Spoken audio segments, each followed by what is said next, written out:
Halo, Assalamualaikum warahmatullahi wabarakatuh. Kita kembali lagi di sesi mata kuliah Principle of Finance. Dan hari ini kita akan membahas mengenai materi pada sesi 3, yaitu tentang Working with Financial Statements. Yang nantinya outputnya adalah rasio-rasio keuangan yang dapat kita hitung untuk mengetahui bagaimana sih kondisi kesehatan keuangan dari suatu perusahaan. Sebelum saya mulai, mungkin saya ingin bertanya dulu, gimana nih kabarnya teman-teman? Semoga sehat dan tetap semangat terus ya. Oke, working financial statements. Financial statements itu pada dasarnya ada 4 macam ya, yaitu ada laba rugi, laporan laba rugi atau income statements, lalu ada neraca keuangan atau balance sheets, lalu ada laporan arus kas atau cash flow statements, dan laporan perubahan ekuitas. Namun, biasanya yang digunakan di dalam perhitungan rasio keuangan itu hanyalah 3 laporan keuangan, yaitu balance sheet atau neraca keuangan, lalu income statement atau laporan laba rugi, dan yang terakhir adalah cash flow statement atau laporan arus kas. Jadi hari ini kita memiliki satu tujuan utama, yaitu untuk memahami dan juga mengaplikasikan bagaimana caranya menghitung rasio-rasio keuangan yang penting dan yang biasanya diperhitungkan ketika kita ingin menganalisis keadaan keuangan suatu perusahaan. Nah, ini contohnya. Ini akan kita gunakan untuk latihan hari ini, yaitu ada neraca keuangan simple, yaitu ada 2 tahun di 2011 dan 2010. Itu ada cash, sekian, lalu ada account receivable atau piutang, ada inventory atau persediaan, lalu ada other current assets atau aset lancar lainnya, total current assets atau total aset lancar. Lalu ada net fixed assets atau aset tetap. Bersih kenapa disebut bersih? Karena biasanya ini sudah dikurangi dengan depresiasi yang terakumulasi. Dan akhirnya adalah total aset. Nah, karena ini balance sheet, di mana harus balance, maka seharusnya antara sisi kiri itu sama atau seimbang dengan sisi kanan. Sisi kiri itu seimbang dengan sisi kanan. Nah, sisi kirinya di sini itu adalah aset atau harta. Dia harus sama dengan penjumlahan antara hutang dengan ekuitas. Nah, di sini hutangnya itu ada account payable, lalu ada notes payable, lalu ada aset hutang lancar lainnya. Ketika kita menyebut tentang lancar di dalam istilah akuntansi, itu biasanya itu harus di bawah 1 tahun periode jatuh temponya ya. Jadi ini adalah hutang yang di bawah jatuh temponya di bawah 1 tahun. Jadi menghasilkan total current liabilities atau total utang lancar. Lalu ada hutang jangka panjang, itu di atas 1 tahun jatuh temponya. Hasilnya nih bisa ditambahkan total liabilities. Di sini ada total liability and equity sama dengan total aset. Harus seperti itu. Nah, angka ini nantinya akan kita gunakan dalam latihan pada sesi hari ini. Nah, ini berikutnya adalah ada sampel contoh dari laba rugi, yaitu di mana ada pendapatan, ini bisa disebut revenues atau sales. Nah, itu masing-masing ada perbedaan istilah, tapi intinya sama, itu pendapatan atau penjualan. Lalu dikurangi cost of goods sold, biasanya ini ada menjadi gross profit ya, tapi ini masih disatukan cost of goods sold, biaya, depresiasi, sehingga hasil pengurangannya adalah EBIT atau earning before interest and tax. Terus dikurangi interest expense, maka menjadi taxable income atau nama lainnya adalah EBT, earning before tax. Setelah dikurangi tax, maka akan menjadi net income atau laba bersih, atau bisa juga disebut dengan earning after tax atau net profit, itu sama aja. Nah, net income ini kemudian apabila dibagi menjadi jumlah saham, ini ada jumlah sahamnya 190,9 juta ya. Oh ya, ini dalam juta ya, satuannya juta. Nah, apabila dibagi dengan 190,9, hasilnya adalah 3,61. Inilah yang disebut dengan earnings per share atau laba bersih per lembar saham. Baik, lalu selanjutnya ada yang disebut dengan dividen per share. Jadi ini adalah berapa dari net income perusahaan yang dibagikan menjadi dividen kepada para pemegang saham. Nah, kembali lagi, ini sampel income statement, yaitu suatu laba rugi simple yang akan kita gunakan di dalam contoh latihan di sesi hari ini. Baik, lanjut. Berikutnya, ya, oke, ini sedikit penjelasannya ya tentang cash inflow. Berarti, jadi ketika kita menjual sesuatu, lalu pengurangan di aset, ini ada lalu penambahan di liability or equity account. Ini adalah source atau pemasukan kas ketika terjadi itu ada asalnya dari mana? Itu pertama ketika kita menjual sesuatu atau pengurangan di aset, berarti asetnya dijual atau dipindah tangankan. Kalau ada penambahan di akun utang atau di akun modal. Nah, sebaliknya ketika ada cash yang keluar, itu muncul ketika kita membeli sesuatu, itu berarti tandanya adalah pertama ada peningkatan di asset account dan ada penurunan di dalam akun utang atau modal. Nah, ini statement of cash flow yang akan kita gunakan juga ya. Sedikit penjelasan tentang cash inflow-nya. Berarti ini ya, net income itu menjadi cash inflow. Jadi kalau misalnya ada arus kas yang masuk, berarti nilainya positif. Dan kebalikannya kalau ada yang keluar, berarti nilainya negatif. Nah, net income ditambahkan depresiasi, tambahkan dengan pengurangan di piutang, tambahkan dengan pengurangan di inventory, peningkatan di hutang, dan peningkatan di hutang yang lainnya, itu dikurangi dengan peningkatan pada aset lancar, akan menjadi net cash from operation. Ya, jadi ada 3 aktivitas dalam perusahaan, itu operasi, investasi, dan pendanaan. Nah, kalau operasi ini berputaran tentang penjualan dan pembelian produk utama dari perusahaan, atau bisa juga jasa. Seperti itu. Kalau investment activity, berarti dia berhubungannya dengan penjualan atau pembelian aset. Ya, ini kan penjualan fixed aset, dia menjadi positif karena ada arus kas yang masuk. Net cash dari investmentnya 104. Nah, pendanaan ini berhubungan dengan modal perusahaan. Modal itu dibaginya menjadi dua ya teman-teman ya. Maksud saya bukan modal, sumber pendanaan perusahaan. Kalau modal kan equity. Nah, sumber pendanaan perusahaan itu ada dua, yaitu bisa dari modal sendiri, yaitu dari equity, atau dari hutang, itu klaim atas aset dari orang lain. Nah, penambahan dari financing activity secara total itu menjadi net cash from financing. Kalau misalnya dia minus, berarti artinya lebih banyak pembayaran, ya pembayaran untuk entah itu hutang atau misalnya pembayaran dalam bentuk saham, pembayaran dividen. Nah, itu berarti artinya lebih banyak pengeluaran dalam sisi financing atau pendanaan. Nah, jadinya dijumlahkan nih teman-teman, net cash from operations, investments, dan juga financing. Dan akhirnya disebut menjadi net increase in cash. Cash on of year-nya berapa? Berarti kita tambahkan dari net increase-nya tadi, yang ada di periode ini, dengan beginning of year. Dan hasilnya adalah 696. Dan lagi-lagi ini dalam jutaan dolar. Nah, tapi untuk penghitungan rasio hari ini, kita hanya akan menggunakan dua laporan keuangan yang di awal saja, yaitu laporan laba rugi dan neraca. Oke, sebenarnya apa sih analisis rasio? Rasio itu pada secara definisinya merupakan suatu perbandingan ya. Jadi misalnya perbandingan antara suatu pembilang dan penyebut. Nah, apakah pembilang dan penyebutnya itu tergantung dari rasio apa yang kita cari. Lalu apa sih kenapa kita butuh untuk menganalisis rasio?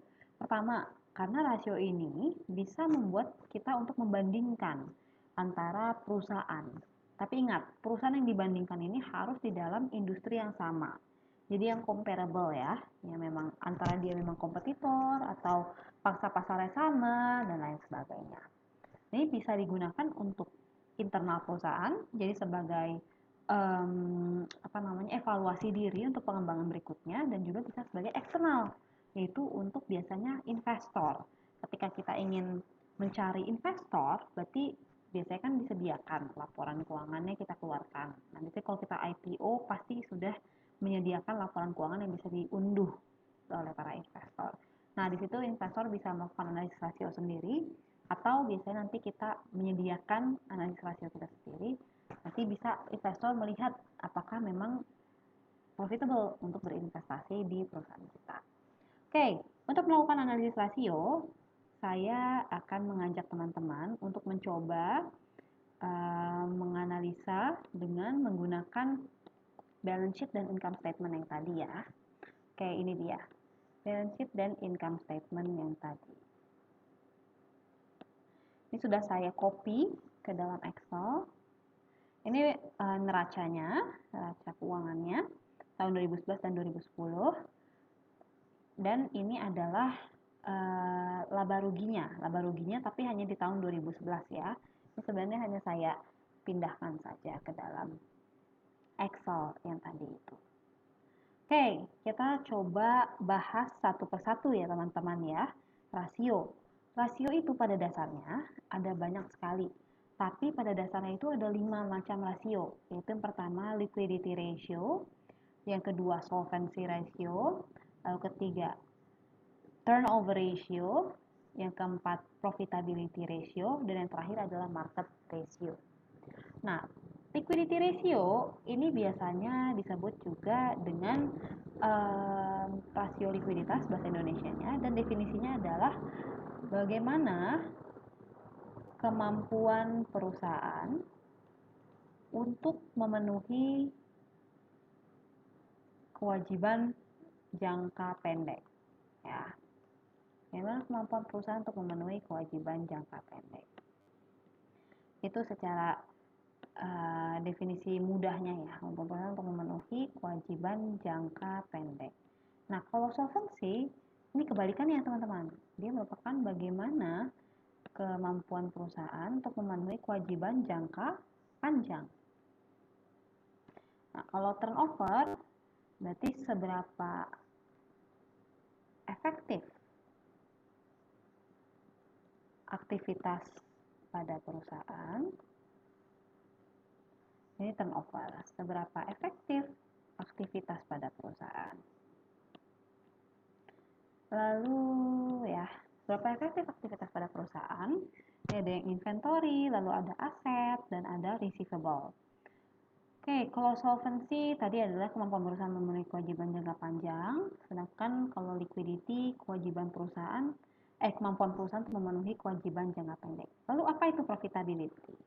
Profitability adalah kemampuan perusahaan untuk menghasilkan laba. Ya, profitable nggak? Gitu, biasanya gitu ya. Jadi intinya kemampuan perusahaan untuk menghasilkan laba. Itu dari kata profit dan ability. Jadi ability to profit. Nah, kemudian market ratio, nah ini sebenarnya intinya adalah rasio pasar. Jadi berhubungan dengan saham, yaitu berhubungan dengan harga saham. Oke, tadi sudah definisinya ya. Liquidity adalah kemampuan perusahaan memenuhi kewajiban jangka pendek. Solvency, kemampuan perusahaan memenuhi kewajiban jangka panjang. Turnover adalah seberapa efektifkah aktivitas pada perusahaan. Dan profitability rasio, kemampuan perusahaan menghasilkan laba. Serta rasio pasar ini berhubungan dengan harga saham. Jadi kita bisa melihat apakah wajar atau bagus tidak untuk berinvestasi di saham perusahaan tertentu. Oke, kalau current ratio, nah ini yang saya masuk di sini, ini adalah jenis-jenis liquidity ratio ya teman-teman ya, yaitu ada current ratio, quick ratio, cash ratio. Nah, current ratio itu gimana? Current ratio itu berarti dia caranya adalah dengan membagi current asset dan current liability. Ya, caranya adalah dengan membagi current asset dan current liability. Nah, ini yang saya contohkan itu adalah yang 2011-nya saja ya teman-teman. Tapi kalau teman-teman ingin mencoba yang 2010, saya silakan dengan cara yang sama. Current ratio adalah current asset dibagi dengan current liability. Lalu kemudian quick ratio, berarti dia artinya lebih cepat untuk dicairkan gitu ya. Jadi lebih rasionya lebih cepat untuk dicairkan asetnya. Jadi yang dari current asset ini yang lebih cepatnya lagi mana sih yang bisa dicairkan? Ya, kalau misalnya inventory ini kan tidak bisa langsung kita gunakan untuk membayar ya teman-teman. Jadi inventory itu kan pasti harus kita jual terlebih dahulu. Jadi nggak langsung serta-merta dicairkan. Jadinya untuk quick ratio kita mengurangi terlebih dahulu current asset dengan inventory. Kemudian pembaginya tetap sama, yaitu total current liability. Dia menjadi lebih kecil ya. Nah, berarti artinya tadi besar nilai current ratio di atas 1 itu sebenarnya bagus. Karena berarti dia sangat liquid ya. Tapi bisa dibilang juga, oh ternyata dia di atas 1 karena inventorinya cukup besar nih. Karena setelah kita mengurangi inventory, ternyata dia di bawah 1. Jadi biasanya dibilang juga kalau quick ratio ini lebih menggambarkan tentang likuiditas dari suatu perusahaan.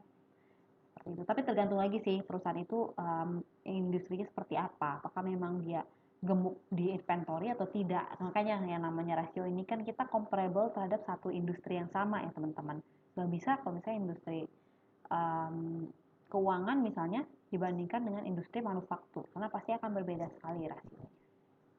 Oke, itu quick. Sekarang ke cash. Nah, ini cash ini lebih cepat lagi. Karena artinya kita hanya ingin melihat sebenarnya seberapa besar sih cash perusahaan, cash, dapat memenuhi kewajiban jangka pendek perusahaan. Berarti pembagiannya tetap current liability. Oh, ternyata dia jauh lebih kecil lagi, yaitu hanya 0,35. Ya, nggak apa-apa. Ini berarti 0,35. Nah, kalau net working capital to total assets, net working capital kemarin kita sudah belajar ya teman-teman ya. Caranya adalah current assets dikurangi dengan current liability bagi dengan current liability. Dia 0,13. Nah, untuk liquidity ratio, gimana nih yang bagus? Sebenarnya kalau misalnya dia perusahaan dengan industri yang sama, berarti cara membandingkannya adalah semakin besar nilai liquidity ratio, maka semakin baik. Karena artinya perusahaan semakin liquid. Ya, artinya perusahaan semakin liquid atau semakin besar kemampuannya untuk memenuhi kewajiban jangka pendek. Itu yang liquidity ratio ya. Nanti teman-teman saya persilakan untuk mencoba yang tahun 2010. Oke, kita maju ya ke long term solvency atau solvency ratio, yaitu bagaimana kemampuan perusahaan untuk memenuhi kewajiban jangka panjang. Ini ada beberapa, yaitu sini ada total debt ratio, lalu ada debt to equity ratio atau DER, debt to equity ratio, lalu ada equity multiplier, dan ada long term debt ratio. Nah, total debt ratio caranya itu adalah dengan membagi total debt dengan total aset. Ya, total debt dibagi total aset. Jadi total debt ya, nanti current liability tambah long term dibagi dengan total aset. Sini. Oke, hasilnya 0,526. Terus berikutnya adalah DER, berarti dia debt to equity ratio. Debt to equity ratio dia caranya adalah, kalau namanya rasio itu kita tinggal melihat dari namanya teman-teman. Kan debt to equity, berarti artinya total debt dibagi dengan total equity gitu, gampang aja. Debtnya dari namanya aja. Total debt lagi-lagi harus kita tambahkan dulu long term dengan short term dibagi dengan total equity. Nah, equity-nya dia hanya common stock ya. 1,11. Lalu equity multiplier. Equity multiplier caranya adalah kebalikannya dari total debt ratio. Jadi total aset dibagi dengan total equity. 2,11. Yang terakhir long term debt ratio. Nah, ini berarti mirip dengan debt to equity, tapi bedanya dia hanya melihat long term-nya aja. Kalau tadi kan total debt ya. Nah, sekarang long term-nya aja. Jadi ini dibagi dengan long term debt tambahkan total equity. Long term debt tambah equity. Sip, 0,248. Nah, kalau debt to equity ratio, maksud saya solvency ratio, kemampuan perusahaan untuk memenuhi kewajiban jangka panjang, karena dia pembilangnya adalah hutang, berarti kebalikannya dari liquidity. Semakin kecil nilai solvency ratio, maka semakin baik. Kenapa? Karena artinya ekuitas atau aset yang dimiliki perusahaan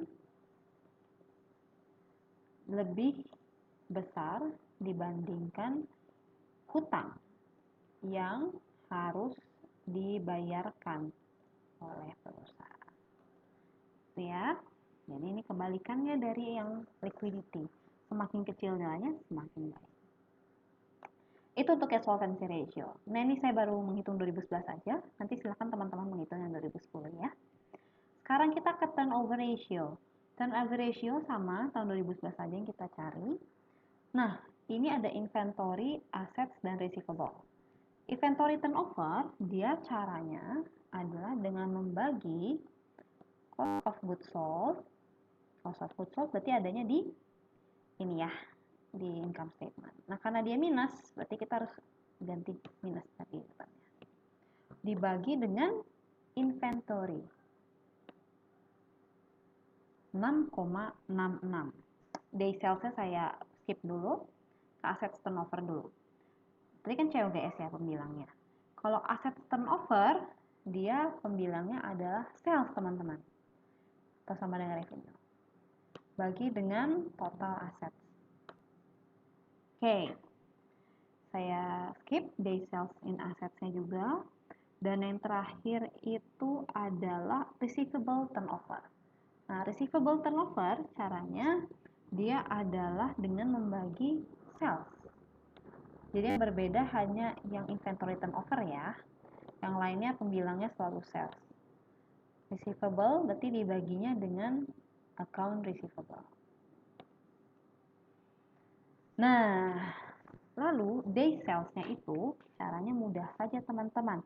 Kita membagi jumlah hari dalam tahun dengan masing-masing turnover-nya. Nah, jumlah dari dalam tahunnya kita tentukan dulu apakah mau 360 atau 365. Ini bebas. Tapi biasanya sih saya menggunakan 365. Ini dibagi dengan inventory turnover. Ini pun sama. 365 bagi dengan assets. Nah, ini pun sama. 365 bagi receivable turnover. Nah, apa sih maksudnya turnover ini? Turnover ini berarti dalam satu tahun inventory atau aset atau piutang berputar sebanyak X kali. Nah, X-nya ini tergantung dari hasil turnover ratio kitanya berapa. Tuh, berputar sebanyak X kali. Nah, jadinya gimana? Yang bagus seperti apa? Yang bagus itu tentunya adalah yang semakin banyak perputarannya ya. Jadi, kalau untuk turnover, semakin banyak perputaran yang terjadi, ini dalam setahun ya, dalam satu tahun, maka semakin baik. Jadi turnovernya semakin tinggi, semakin baik. Sedangkan kalau day sales-nya apa? Artinya dalam satu periode perputaran dibutuhkan perputaran apa? Perputaran aset atau inventory atau piutang dibutuhkan X hari.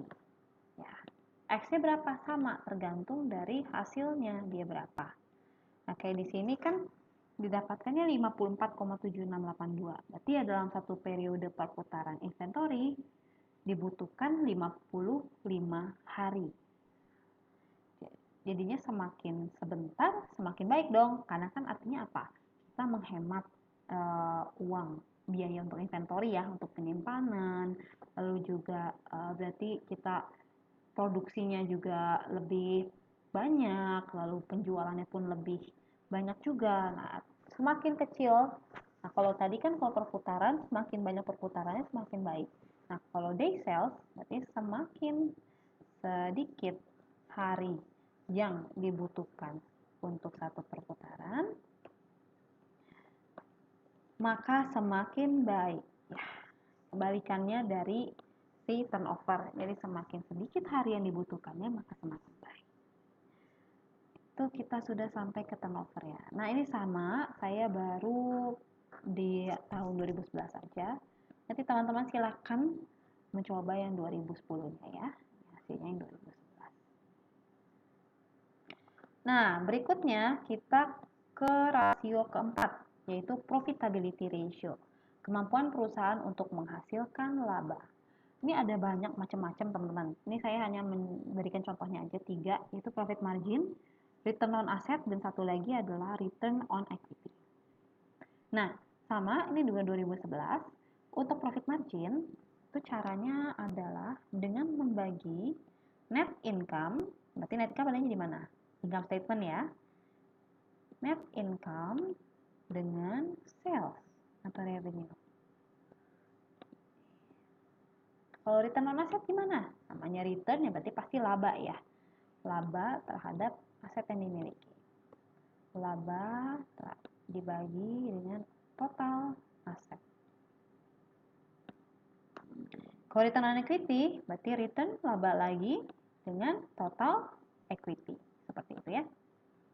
Bagi dengan total equity. Common stock ya, equity. Sebenarnya sih harusnya ditambah dengan retained earnings, tapi karena tidak ada, berarti diasumsikan tidak ada laba yang ditahan. Nah, ini hasilnya. Jadi maksudnya gimana nih? Artinya, kalau yang profit margin dari sales, dari penjualan yang dihasilkan perusahaan, dari penjualan yang dihasilkan perusahaan mampu memperoleh laba sebesar 13,9%. Nah, kalau misalnya aset berarti gimana? Aset ya berarti dia dari aset yang dimiliki perusahaan mampu memperoleh laba sebesar 12,8%. Nah, ke equity berarti dari ekuitas yang dimiliki perusahaan mampu menghasilkan laba sebesar 27%. Nah, kalau misalnya kita bicara laba, berarti bagusnya yang besar atau yang kecil, teman-teman? Besar ya. Makanya untuk profitability ratio, semakin besar nilainya, maka semakin baik. Itu ya. Karena berarti semakin profitable perusahaannya. Semakin baik. Itu untuk profitability ratio. 2010-nya silakan teman-teman kerjakan. Nah, yang terakhir, rasio pasar. Nah, ini berhubungan dengan saham nih. Jadi kita berbicara tentang, kemarin kita sempat menyinggung sedikit tentang undervalue dan overvalue ya. Tadi kita bahas di sini. Ini ada macam-macam, tapi biasanya yang digunakan ini dua ini teman-teman, yaitu price to earning ratio dan price to book value atau market to book ratio. Misalnya PBV dan PER itu banyak banget. Pasti teman-teman yang sudah bertrading di saham sudah paham betul dengan istilah itu ya. Oke, kemudian coba kita lakukan di 2011 dulu ya. Price to earning ratio. Berarti ini caranya adalah dengan membagi antara harga saham. Oh, harga sahamnya belum ada ya. Oke. Harga sahamnya kita buat dulu ya teman-teman ya.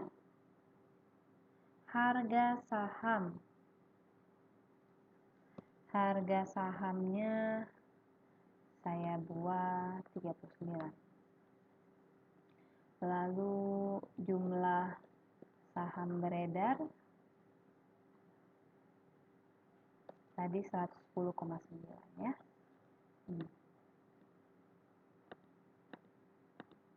Oke, berarti caranya adalah dengan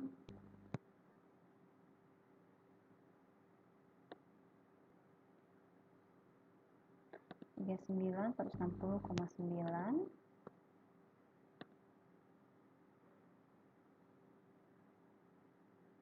Oke ya, jadi jumlah saham beredarnya 146,9 juta. Nah, net income 689 dan harga sahamnya $39 per lembar. Pertama, yang akan kita cari adalah price to earning ya. Price to earning caranya itu mudah sekali, teman-teman. Berarti kita tinggal membagi antara harga saham tadi di sini dengan earning, berarti earning per share. Nah, hasilnya adalah 10,8. Nah, kalau price to book value, market to book ratio, berarti ini caranya adalah kita membagi sama harga saham dengan book value. Book value itu berarti common shares-nya, atau common stock. Berarti common stock-nya kan segini. Tapi ingat, ini kan total dari seluruh equity yang dimiliki perusahaan ya. Berarti common shares ini harus kita bagi dulu dengan jumlah saham beredar. Hasilnya berapa? 2,24. Oke. Nah, apabila kita artikan, kalau price to earning berarti harga saham perusahaan adalah 10,8 kali dari laba per lembar saham. Nah, kalau ini 2,2 berarti harga saham perusahaan adalah 2,24 kali lipat dari nilai buku perusahaan. Ya, kayak gitu ya. Berarti kalau ini harga saham perusahaan 10,8 kali lipat dari laba per lembar saham. Sedangkan kalau di price to book value berarti harga saham adalah 2,24 kali lipat dari nilai buku perusahaan. Kemarin kita udah belajar, kalau misalnya harga saham di atas nilai buku berarti apa? Market value di atas book value ya. Artinya dia over value ya. Kalau misalnya market value di atas book value,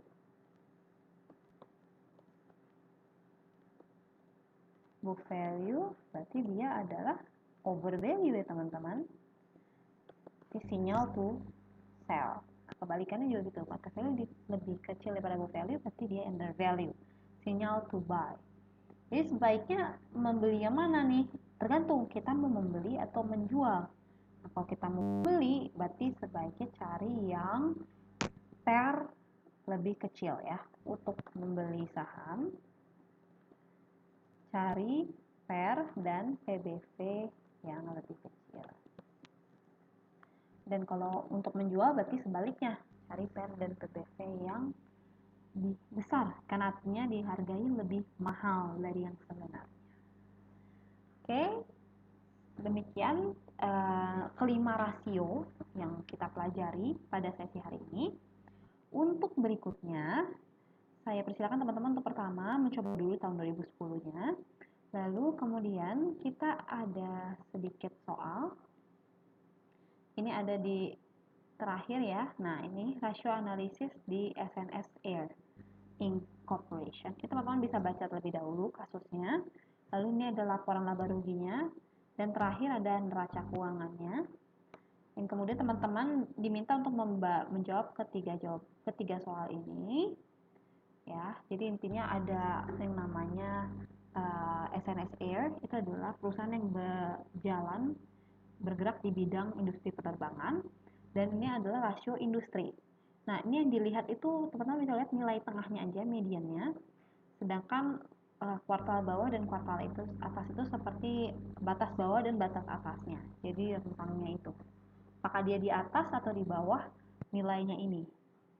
Jadi masing-masing ini teman-teman harus cari terlebih dahulu rasio-rasionya, untuk kemudian bisa dibandingkan dengan yang ada di industri.